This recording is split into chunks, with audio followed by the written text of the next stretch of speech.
Olá, eu sou o Denis Ricardo e você está no Gruda, Grupo de Discipulado Apostólico. Hoje, não dá a impressão que você está no teu lugar? Pois é, porque eu estou aqui no estúdio do teu lugar, emprestado pelo meu querido amigo, irmão, Bispo Tarles. Se você ainda não é inscrito no canal do teu lugar, se inscreva lá, porque realmente é um canal maravilhoso. Hoje, vou falar para você a respeito de autoridade espiritual. Tem muita coisa que se diz a respeito do assunto, mas hoje eu quero falar claramente para você o que eu penso a respeito. Fique comigo e vamos aprender segundo a palavra de Deus.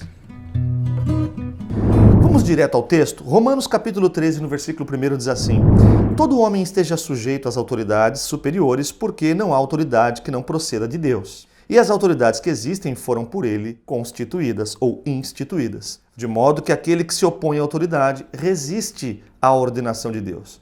E os que resistem trarão sobre si mesmos condenação, porque os magistrados não são para temor quando se faz o bem, e sim quando se faz o mal. Queres tu não temer a autoridade? Faze o bem e terás louvor dela, visto que a autoridade é ministro de Deus para o teu bem. Entretanto, se fizeres o mal, teme, porque não é sem motivo que ela traz a espada, pois é ministro de Deus, vingador, para castigar o que pratica o mal. É necessário que lhes estejais sujeitos não somente por causa do temor da punição, mas também por dever de consciência. Por esse mesmo motivo, também pagais tributo, porque são ministros de Deus, atendendo constantemente a este serviço. Pagai a todos o que lhes é devido. Quem tributo, tributo. A quem imposto, imposto. A quem respeito, respeito. A quem honra, honra.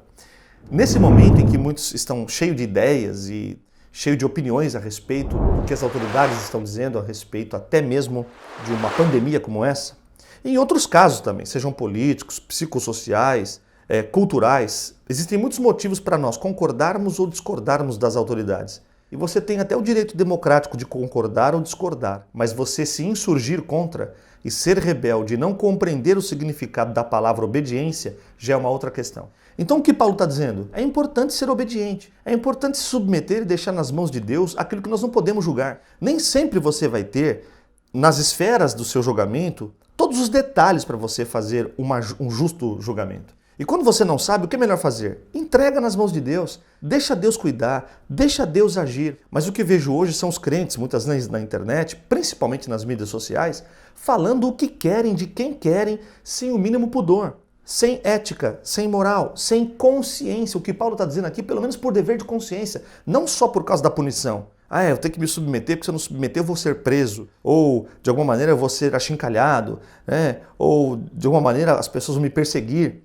A gente não obedece às autoridades constituídas por causa do medo que elas podem nos causar ou dos males que elas podem nos causar, mas por consciência espiritual de que se Deus permitiu que essas autoridades estejam onde elas estão, mesmo discordando ou concordando em algum momento. Não é disso que eu estou falando. A tua discordância ou a tua concordância não impede a sua obediência. Então, se obedecer é nosso direito e é também o nosso dever, não é? De obrigação civil e espiritual. Apresente as autoridades nas mãos do Senhor, seja o presidente, os governadores, os prefeitos, os deputados federais, estaduais, vereadores, prefeitos, quem for, os secretários, pessoas que estão na área da saúde. Apresente essas autoridades e cubra a vida delas em oração, clame por elas. Jesus não se insurgiu contra os Césares, contra os Herodes. Jesus simplesmente viveu a vida que ele tinha que viver e ele sabia. Nenhuma autoridade aquelas pessoas teriam sobre ele se do alto eles não tivessem recebido. Não foi o que Jesus falou para Pilatos? Então, só por aí você vê. E quando precisou pagar o imposto, dai a César o que é de César e dai a Deus o que é de Deus. Não vamos misturar as estações. E eu encerro no texto de Pedro. Pedro também vai falar alguma coisa sobre... Então vamos usar os dois apóstolos, né? Um que falava muito mais aos judeus, o outro que falava muito mais aos gentios, mas olha só como eles estão no mesmo espírito. No capítulo de número 2 da primeira carta do apóstolo Pedro, está escrito assim no versículo 13.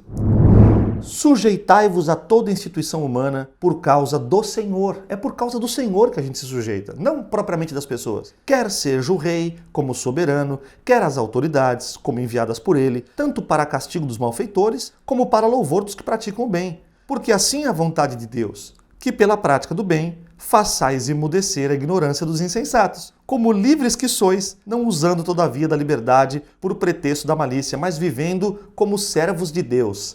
Tratai todos com honra, amai os irmãos, temei a Deus, honrai o rei. Não precisa ser mais direto do que isso, né? É uma lição muito prática. tem amor na parada, tem honra e tem respeito. Trate as pessoas assim, né? Porque você ama o Senhor. A tua consciência de liberdade cristã não faz você ser um rebelde. Ao contrário, a tua consciência de liberdade cristã te faz submeter, clamar ao Senhor, pedir que Deus realmente incline o coração do rei para os seus desejos e a sua vontade. E se não for assim? Se não for assim, vamos continuar dependendo de Deus. Porque o povo de Israel muitas vezes esteve diante de reis muito bons, mas às vezes diante de reis ruins. Outras vezes até diante de reis estrangeiros que Deus inclinava para os abençoar. Outras vezes Deus endurecia o coração deles para os perseguir. Nós vamos lutar contra isso? Será que nós temos maior autoridade ou soberania do que Deus, que tem permitido todas essas coisas? Então, essa é a minha visão sobre a autoridade espiritual. Se submeta, clame ao Senhor, seja um exemplo em nome de Jesus e não saia por aí só criticando, falando coisas que você não deve, trazendo muitas vezes um mau testemunho. E a impressão que dá é que nós somos uma igreja rebelde, uma igreja que não se submete, uma igreja que não ora pelas autoridades espirituais. Fique na paz, espero que você tenha realmente sido abençoado, ministrado. Espero que você tenha sido, de alguma maneira, preenchido por esta palavra. Se você ainda não é inscrito no canal do Gruda, se inscreva aí embaixo, coloca esse dedinho aí apostólico lá e pá! E clica. Se você ainda não fez aí também o teu sininho de notificação, clica no sininho, tá bom?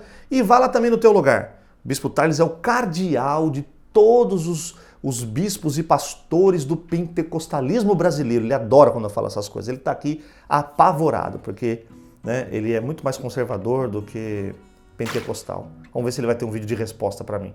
Deus te abençoe, amo vocês, fiquem na paz, até o próximo Gruda. Tchau, tchau.